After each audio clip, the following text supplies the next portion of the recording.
Najutre bude premenljivo pohmarene zo zmožljivim kratkotirvacim diždžom, ali i slunečnima intervalami i dnjovu temperaturu veće jak 10 stupnji. Vitor bude slabi, ljebo umereni, zahodni i sjeverozahodni, a vozdušni pricisok kolo normali.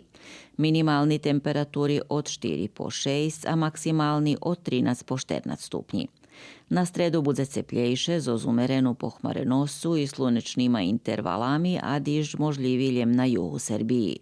Na štvartok bude iščeku scepljejše zo zlušima slunečnima periodami i dnjovim rozvojom pohmarenosci. V noci gu pijatku prihodzi pohmarenje zo s diždžom zo sjeverozahodu, ta na pijatok bude niša temperatura zo s prehodnim diždžom, ktoriše bude premesac gu juhovostoku, a na siveru še vijašnji.